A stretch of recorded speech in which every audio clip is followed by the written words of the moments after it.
Good evening, everyone, and thank you for attending the Urban League of Portland's Forum for Marion and Polk County Representative Candidates. My name is Michael Alexander, and I will be your moderator this evening. Before we get started, I wanted to thank our community partner, Impact Northwest, for co-hosting tonight's forum, as well as several others that will be occurring later this month and next. Without their efforts and support, tonight's event would not be possible. I also want to highlight the importance of voting. Voting is not an every 4-year event because each year there are local elections that are just as important as presidential or other federal elections. Democracy only works when people vote. So please get registered if you want and vote. Tonight will feature State Assembly candidate Senator Deb Patterson, who is running for re-election in District 10, and District 13 Senator Kim Thatcher, who is running for election in the newly formed District 11. Salem Councilwoman Jackie Leung, who was going to be with us this evening, was unable to attend, and she is running for representative position 19. I also want to make clear that tonight's candidates are not running against each other. They are each running for separate positions that we know represent some portion of Marion or Polk County. They are here tonight to highlight their campaign proposals and to answer community questions as potential future state representatives. Invitations were extended to 8 candidates. Some either had a scheduling conflict, declined, or did not respond to multiple attempts at outreach. Although we hope tonight's forum will be both exciting and informative, we also want it to be an orderly one. And so here are a few ground rules that we ask the candidates to comply with. First, please remain muted if you're not speaking or answering a question. This will help us with both audio and visual functionality, and we ask that you keep this in mind.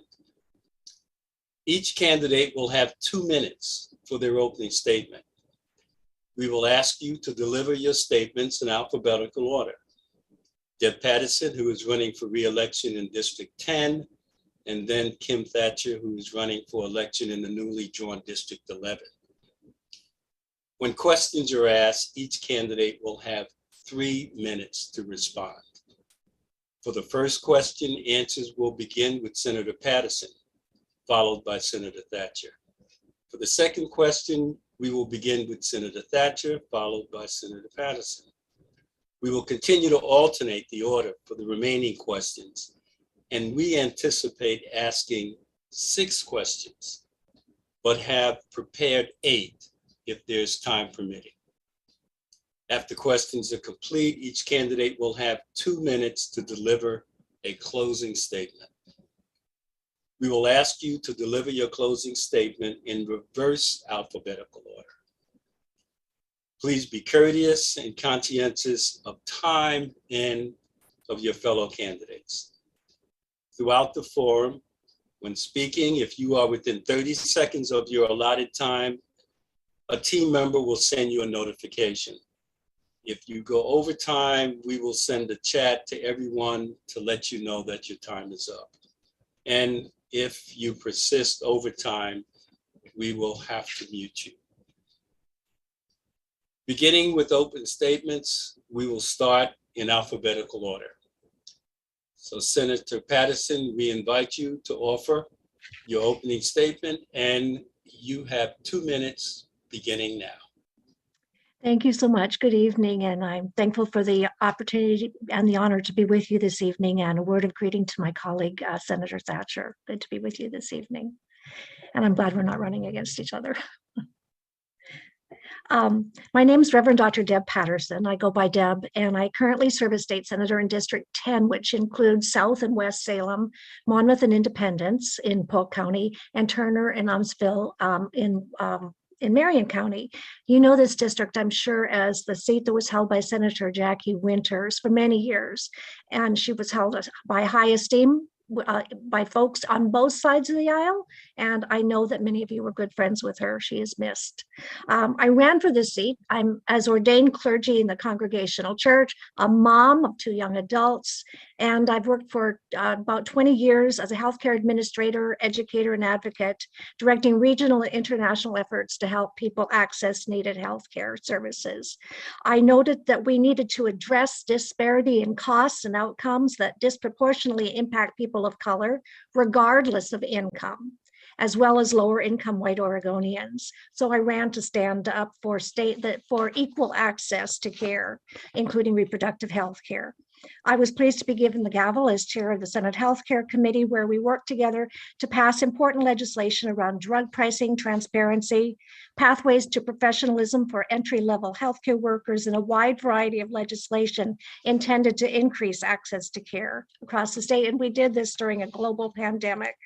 I also served on the Senate Housing Committee, and I'm pleased that the legislature together allocated close to $1.5 billion over the last 2 sessions to address affordable housing issues and help the unhoused. I served on the Senate Natural Resources and Wildfire Recovery Committee, where we responded to the largest wildfires we've known in recent times with a plan to mitigate the impact of global climate change on our forests. I served on the Senate Veterans Affairs and Emergency Preparedness Committee, where we reviewed proactive plans to deal with the next heat dome, the next ice storm, the projected possible Cascadia earthquake event. As the mom of a disabled young adult, I believe in an Oregon that leaves no one behind, and that includes children, working parents, and all parents are working, retirees, new arrivals, folks who've lived here for generations, and folks who have lived here for millennia.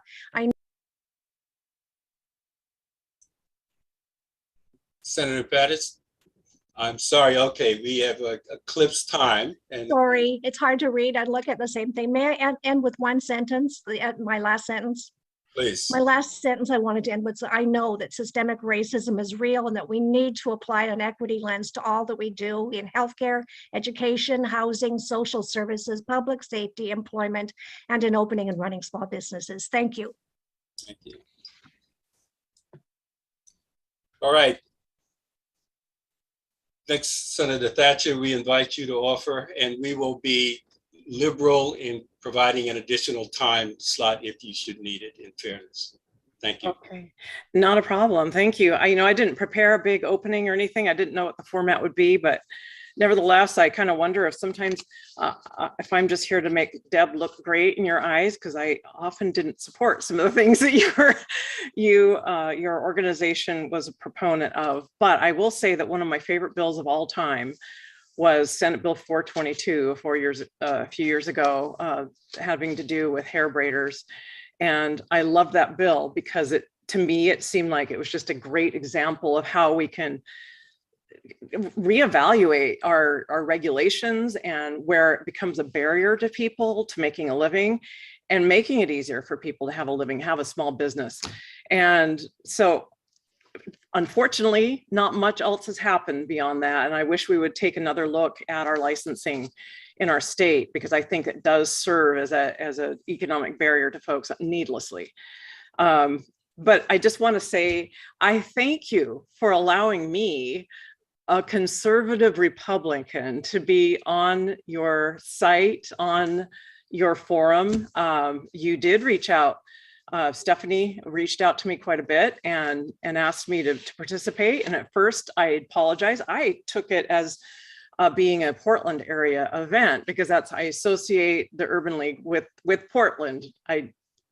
Because of my, that's just what I thought. Anyway, so I was pleased to find out that you were allowing, other areas of the state be touched by your organization. And I'm here to not only, speak my mind, if you don't mind, but also to hear from you and hear what, the things that are important to you as an organization. And I know that I haven't always been there with you on a number of things. I might be able to explain why on some of these things, because I do think that there's great opportunity to build those bridges, and I appreciate that opportunity to build a bridge tonight. Thank you, Senator Thatcher.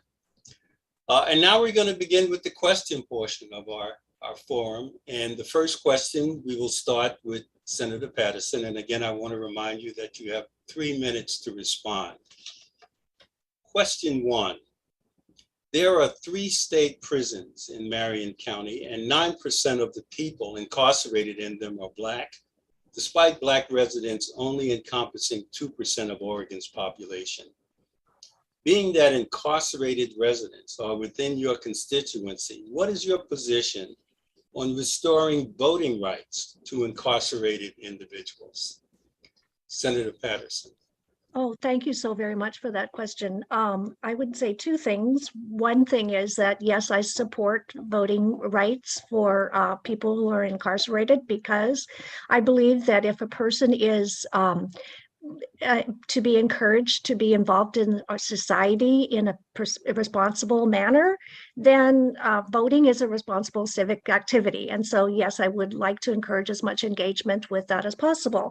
However, as you mentioned, the rates of people of color being incarcerated is higher than their proportion within the population, which is why I supported House Bill 4106, which would eliminate pretext stops for traffic stops, and police would stop people for cause if they had a moving violation.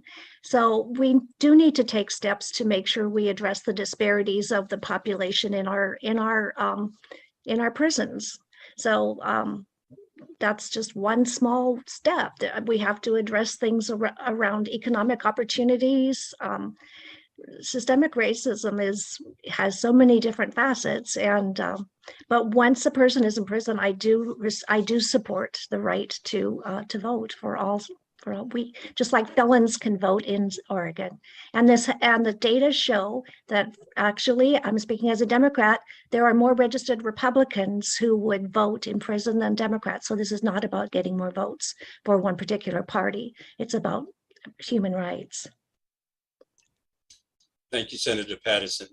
Senator Thatcher, we would ask you the same question and afford you 3 minutes to respond. Okay, I think it had to do with, we have 3 state prisons in Marion County, and 9% of the population of the prisons is Black, despite being and I didn't get all of it, but there being a disproportionately not represented number of people in prison. Now, then it jumped to voting rights, and how do I feel about voting rights for actual prisoners? Now, I would have to say I don't agree with having prisoners have voting rights. I agree with having felons have voting rights. They've done their time, they're in the society, participating, and I think that should continue. That's not legal in a lot of other states. I do support that in Oregon. I have some questions about how it would work. How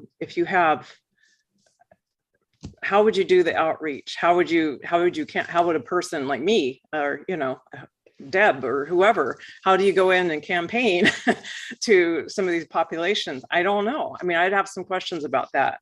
I think that there are things that need to be done. I also think there's some things that need to be pointed out, that there is a disproportionate number of the BIPOC community within prison, well, Black especially in prison, but also it's been pointed out, I think in a recent Willamette Week article, that there's also a disproportionate number of victims of these people, the incarcerated people who are also members of the BIPOC community. So that needs to be recognized. And I've always been asking that question, that we're worried about the prisoners. Well, how about the victims? And aren't they also disproportionately represented? And that needs to be looked at as well. But getting back to the root of the question, which is voting rights for actual prisoners, I can't say I support that. Thank you, Senator Thatcher. We're going to move on to question 2, and we're going to reverse the order. So it will be Senator Thatcher and then Senator Patterson.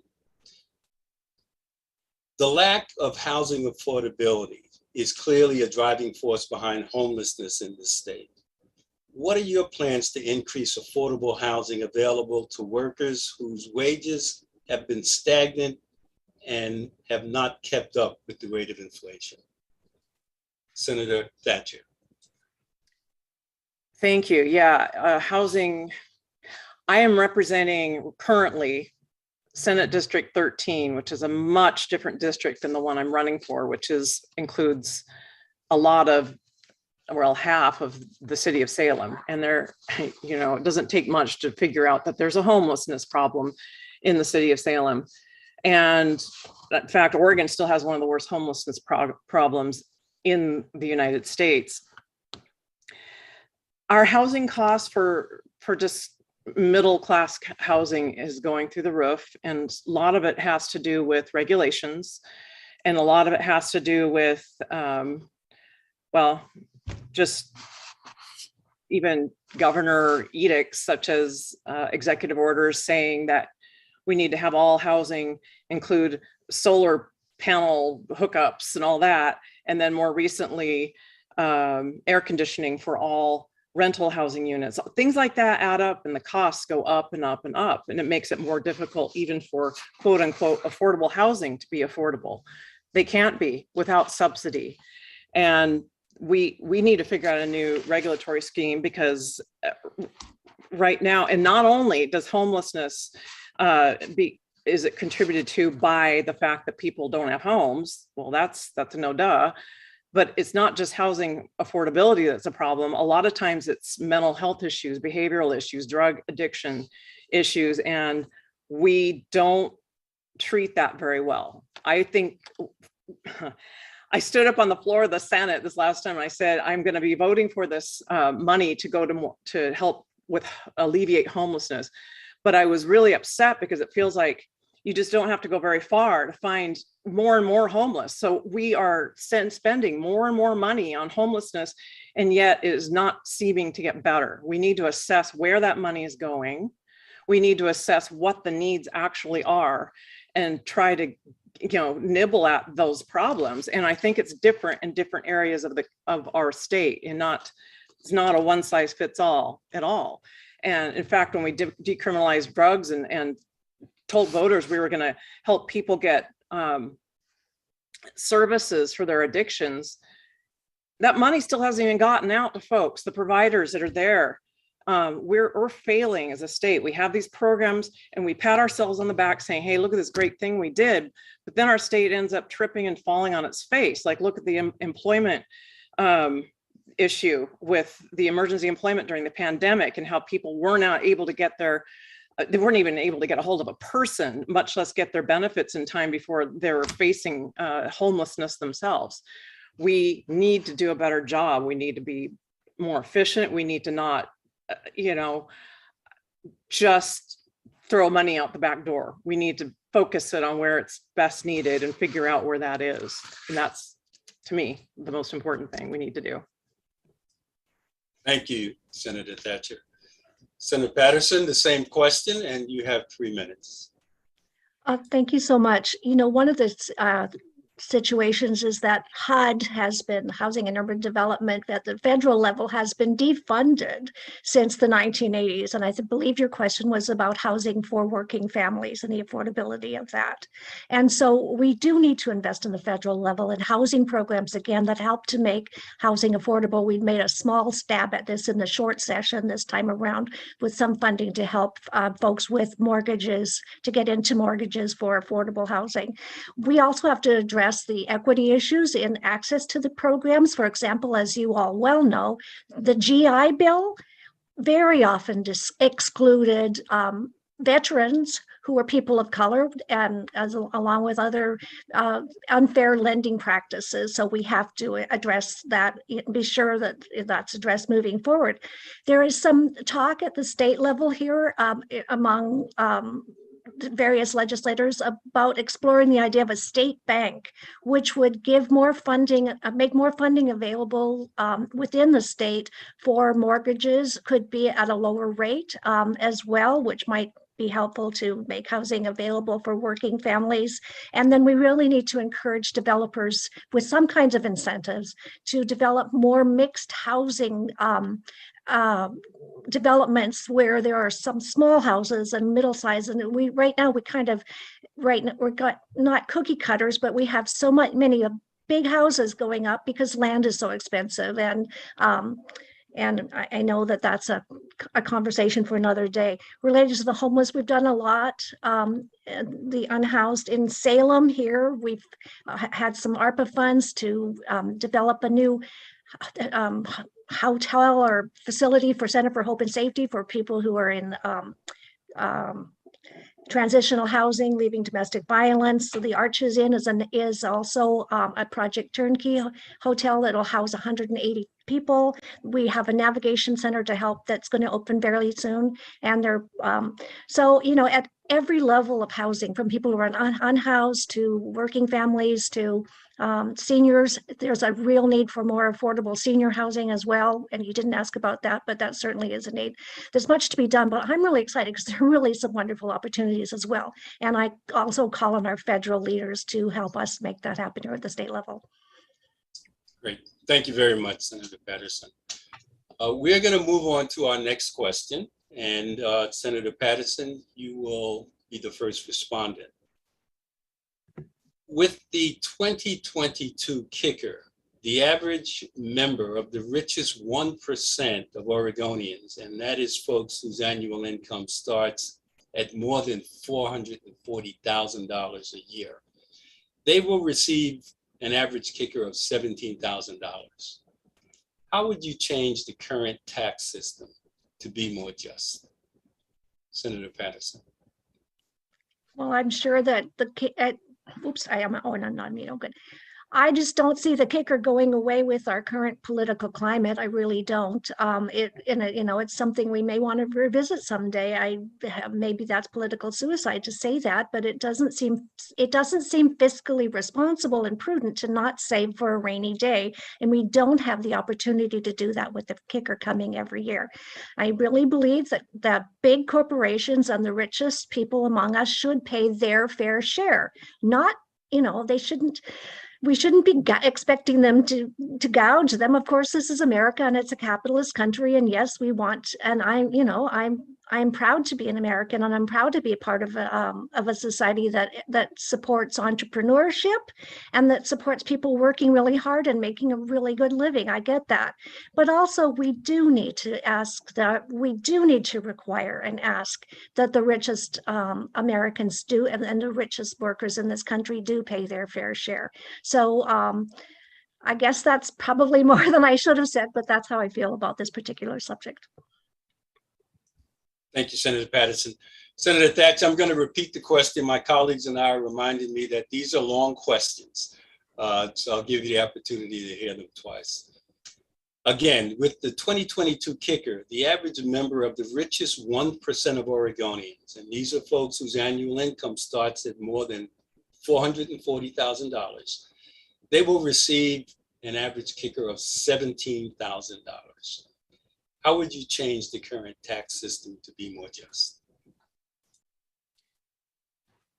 There's a lot of things that I've thought of in that regard. I think a flat tax is an idea. I know it wouldn't go very far, but I often hear about people getting their kicker back or getting a certain amount of money in their kicker. And that's the amount is based on what was paid in. That's my understanding. So I don't think they're getting more than they paid in. I think they're getting a portion of the proportion that they did pay in. And I also push back often against the term fair. What is a fair share? Who determines that? Is it fair that, that maybe one year you did well, and then the next year, not so much? Maybe that would have helped alleviate things in the following year when things don't go so well. I mean, we do have what's called pass-through income in the state, where small businesses, it's counted on your personal income.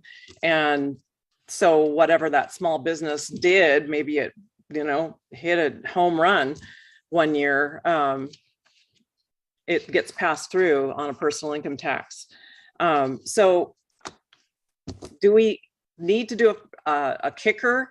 You know, if we went to do something where we had gosh, I think it was like what Colorado does, Tabor, I don't remember what all it stands for, but basically they have a certain amount and it keeps spilling into, at least I'd heard, this is what I remember, I might be getting it wrong, but they have an amount that spills over to their rainy day fund. So they have it, so it helps alleviate some of the bumps in the road as income taxes fluctuate up and down. And so during those years where income taxes are way down, it can be backfilled with this, you know, this excess that had been put in.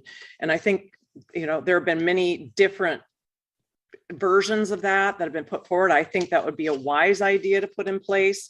We did a little bit of that in Oregon, but it is not put in our constitution. I think we need to do something that what's put in our constitution so it doesn't just change with every, you know, new regime that comes in. If that happens, I mean, we haven't had that in a long time, but if it should happen that Republicans get back in control, I wouldn't want it flip it around so much. People need to have consistency and the ability to predict what will be happening with their own finances. So I think the same goes for the state of Oregon. We need to have that predictability in place for our school budgets and for all the budgets that we prioritize as Oregonians. So I think that's one thing we can look at doing. Thank you, Senator Thatcher. We are going to move on to our next question, and the order of response will be Senator Thatcher and then Senator Patterson. To date, legislators only make $33,000 a year for a role that requires full-time work. We know that this is an equity issue, and it can be a barrier to people of color, young people, women, and others who are not independently wealthy from running for positions in state and local governments. What is your stance on increasing legislator pay? Senator Thatcher. I often joked in the past that we should have a ballot measure that says we need to limit legislative pay to $100,000 a year. And then people go, yeah, we need to limit it. Of course, that would be a big giant pay raise, and that I'm joking. But I think if we ever considered such a thing, it should go to the voters. It is toxic for a political a legislator who would benefit from a pay raise to vote for a pay raise. It is absolutely, political suicide. Though there are people stepping out and saying that needs to happen. I'm not in it for the money. I do, you're right. It does attract a certain amount or number of people that are either retired or can have income outside of the legislature, or have a spouse who can support them. That's kind of what ends up happening. But as far as raising legislative pay, if we ever did any such thing, it really needs to come from the people. I think it would be, it's difficult to do through the legislature, since the legislature would be the beneficiary of it. I'll just leave it at that. Thank you, Senator. Senator Patterson, I'm going to repeat the question just so we have equal time to process it. To date, legislators only make $33,000 a year for a role that requires full-time work.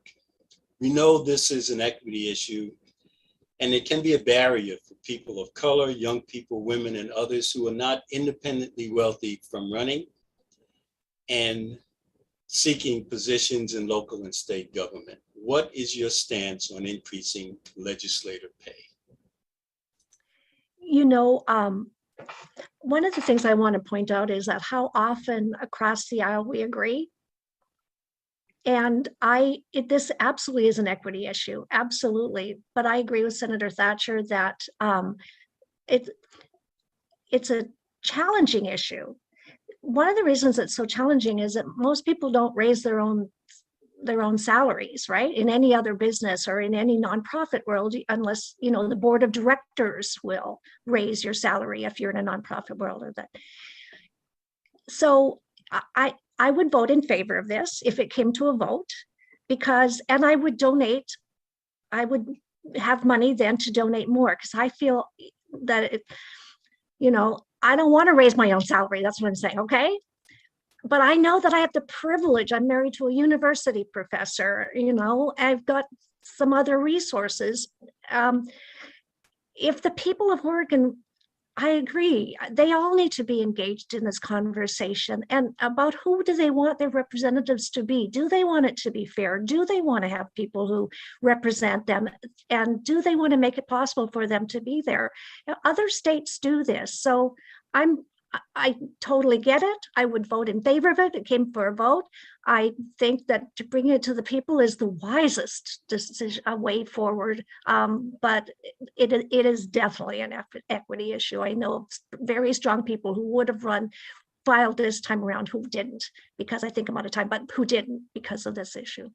And they aren't in it for the money. They're just in it to keep the roof over their head and feed their families.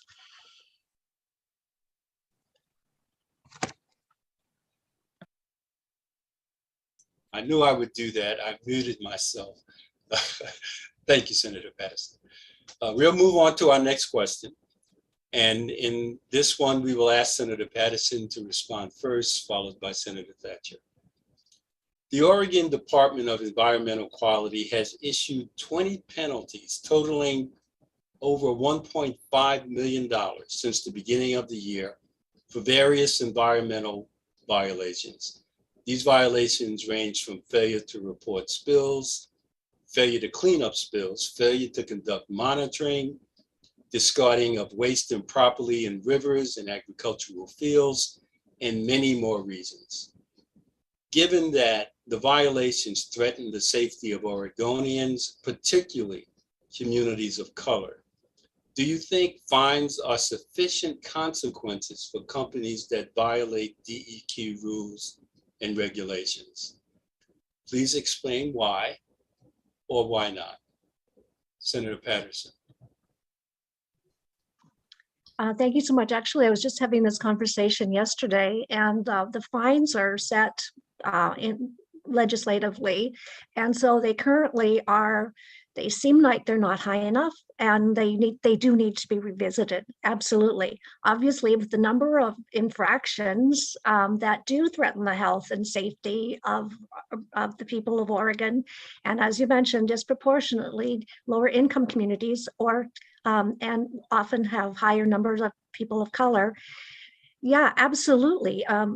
In Senator Thatcher's current district, I know there are some things there. I know there have been some things in this district where I serve too, where there have been fines issued. So absolutely, this question needs to be revisited, and the question of enforcement, of making sure those fines are paid when even the small fines that are allocated now. So sorry, that's what I've done. Okay. Thank you very much, Senator. Senator Thatcher, I'm going to repeat the question. It's a long one. The Oregon Department of Environmental Quality has issued 20 penalties totaling slightly over $1.5 million since the beginning of the year for various environmental violations. Violations range from failure to report spills, failure to clean up spills, failure to conduct monitoring, discarding waste improperly in rivers and agricultural fields, and many more reasons. Given that the violations threaten the safety of Oregonians, particularly communities of color, do you think fines are sufficient consequences for companies that violate DEQ rules and regulations? Please explain why or why not. Yeah, I'm not familiar with what the actual fine amounts are, and they may already have this in place. But it seems like if a business is just making it a matter of their business to go ahead and flout the laws that are put forward to keep our environment safe, they should be fined more. I hope you understand what I'm saying. It's just like put it in as a line item for the cost of doing business and go ahead and dump in the river. That's okay. That's not right. Absolutely wrong. And maybe that, this is where you escalate the cost of the fine on those businesses. But first of all, I think what we really need to aim at is compliance not after the fact fining and punishment. We need to ensure compliance. And that's why we need to do a better job of inspecting, making sure that that the companies have the resources and know about compliance issues. Sometimes it's just ignorance, you know. And so I would rather see an upfront prevention and compliance emphasis be made rather than an after the fact, after the damage has been done sort of punishment, though we still need that as well. Thank you very much, Senator Thatcher. We will move on to our next question, and the response order will be Senator Thatcher and then Senator Patterson. Oregon is becoming more diverse racially, but disparities in health, wealth, and education persist. If elected, how do you plan to advocate for bills that will address greater equity?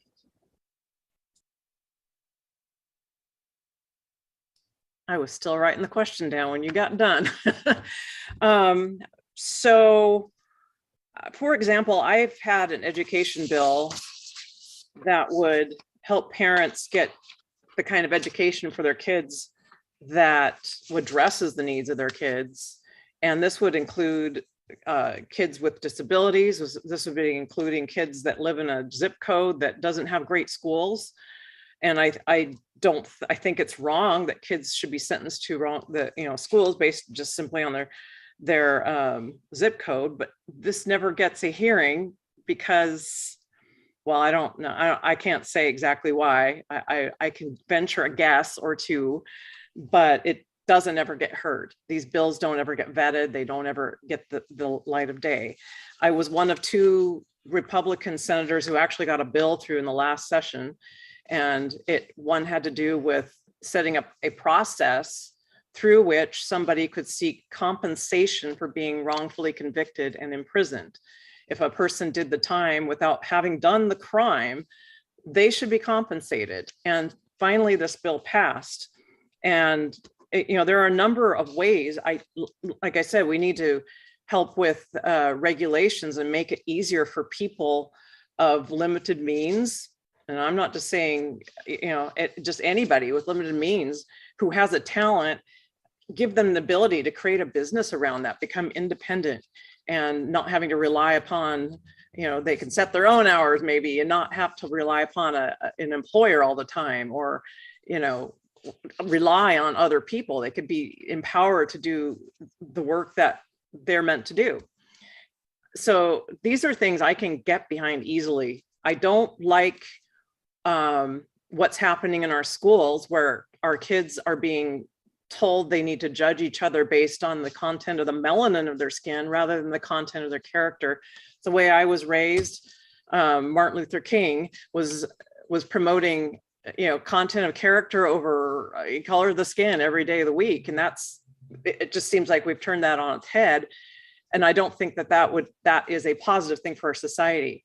I would like us to get back to loving one another. First of all, you can't legislate that, but having a society and a culture that can treat each other well.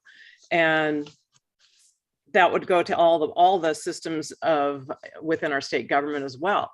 The police, there have been some problems there. We need to fix that, but defunding them, I don't think that's a good idea. Education, I've told you, we need to help people get the education that suits their needs and helps them, and not let them be people be stuck in poor performing schools. We need to get mental health and drug addiction services out to folks. We do a poor job of that here in Oregon. That will help alleviate some of the homelessness out there and get some of the root causes that are out there. Gas tax, we've done. There's been talk of, oh, I got time up. Never mind.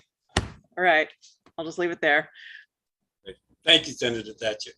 Senator Patterson, I'm going to repeat the question as well, but Oregon is becoming more diverse racially, but disparities in health, wealth, and education persist. If elected, how do you plan to advocate for bills that will advance equity?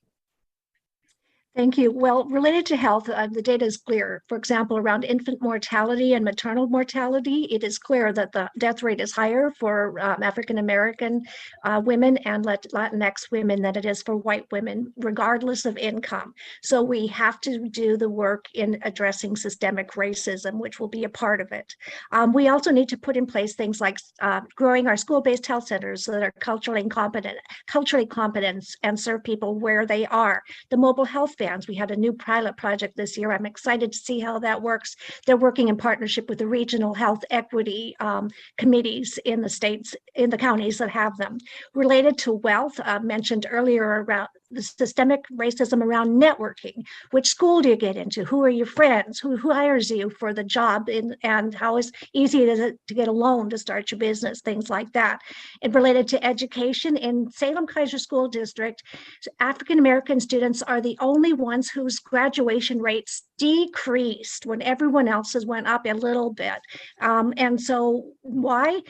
One reason is, I understand that we need more teachers who reflect the students. We need more African-American teachers. We need more Latinx teachers. And we need school boards that support the teachers so that folks don't take another job in another state shortly after they arrive here. And that means things like that happened to the Newburgh school superintendent who stood up for critical race theory being discussed. Education should be a place where you're free to discuss knowledge and learning. And children all need to feel safe and welcome. And just one final comment about defunding the police. I don't think that there's much of an impetus for anyone to defund the police. At a recent Salem Keizer NAACP meeting, the president, I was at the meeting, and he said, hold on to your hats. You're going to be surprised to hear me say this, but he said, I support, the needed positions in the Salem Police Department, and I do as well. So I think we're on the same page there. Thank you very much, Senator Patterson. We have some time, and we are now going to go into our 7th question. And we would ask that the order of response be Senator Patterson and then Senator Thatcher. And this comes from a community resident. I want a better life for my children. I experienced racism growing up and did not get the same opportunity as other Oregonians, particularly white Oregonians.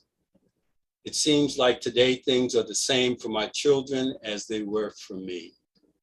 How would you work to end the racism that people of color in this district endure daily?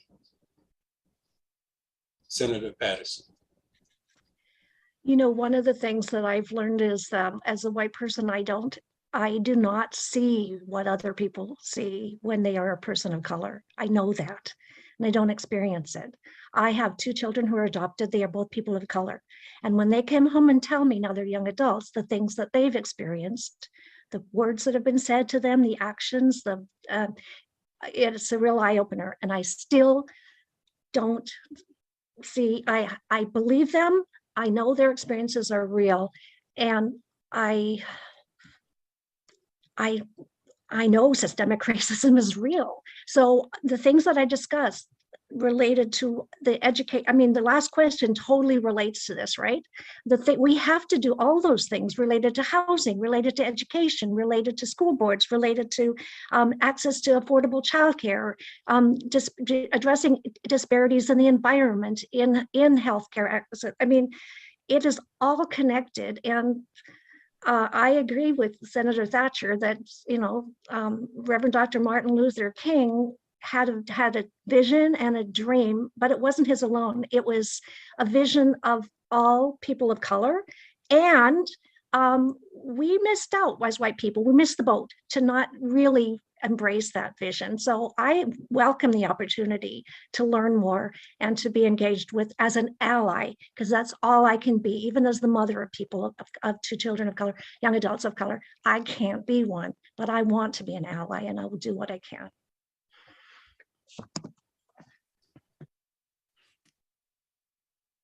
I did it again. I muted myself. Thank you, Senator Patterson. Senator Thatcher, I'll repeat the question. And again, this comes from a community resident. I want a better life for my children. I experienced racism growing up and did not get the same opportunity as other Oregonians, particularly white Oregonians. It seems like today things are the same for my children as they were for me. How would you work to end the racism that people of color in this district endure daily? Well, first of all, I want to say I am so sorry that's happening. And I also agree with Senator Patterson in that I don't get to experience those same things. I only get to hear about them from others who do experience discrimination and racism. I wish we would go back to creating opportunities for this understanding, for I guess what I'm getting at is there are some entities out there that love to foment hatred and want us all at each other's throats. Republican, Democrat, Black, white, women, men, on it goes. And our enemies, and I mean such as Russia and China, have stated that they are trying to crack open those divides even more. And we keep taking the bait and we keep, not reaching out. We keep looking for ways to be offended while also offending others. It's just a really rotten way to have a society. And if we get more of us who are of a differing background and of differing beliefs, getting together, seeking that understanding, I think there's more of us than there are of those trolls out there trying to divide us. And we need to be turning our attention to them and not letting us do that. And so we do need to tackle what's happening in our schools. We need to tackle what's happening in our neighborhoods, the people we live next door to, trying to find that understanding and figuring out how to make our world a better place. You can't legislate that. You really can't. But one by one, we can start making a better world. And that's really what I hope we start doing. Thank you, Senator Thatcher. And now, candidates, we will move on to your closing statements. Your closing statements are given in the following order. Senator Thatcher first, who's running for election in the newly drawn District 11, and Senator Patterson, who is running for re-election in District 10. Each of you will have 2 minutes for your closing statement. And Senator Thatcher, we will begin with you first. All right, thank you. No, I really mean thank you. Thank you for letting me be on here. Thank you for, I have to say it wasn't a completely comfortable experience for me, because this is not an area where I can say, speak to your audience and say, hey, I'm on your page. I have some differing viewpoints. And I appreciate you letting me be here to express those. And I mean them with love and good intentions. I really do.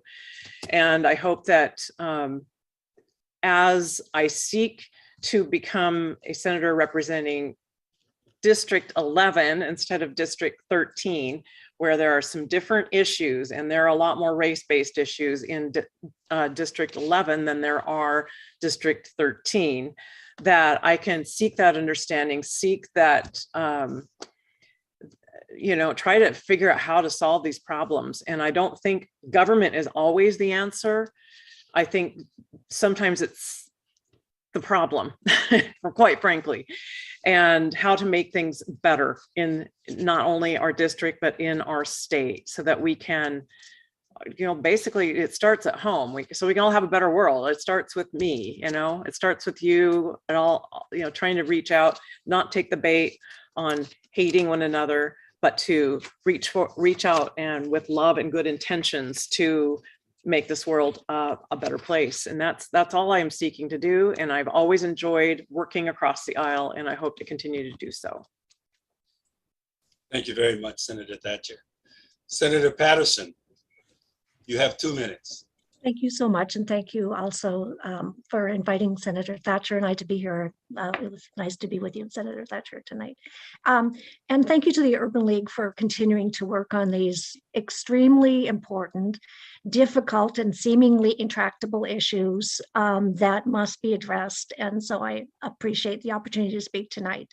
I've neglected to mention, if folks would like to visit my legislative website, just you can just Google that. It'll pop up easily on my campaign website for running for this race is www.debpattersonor.org.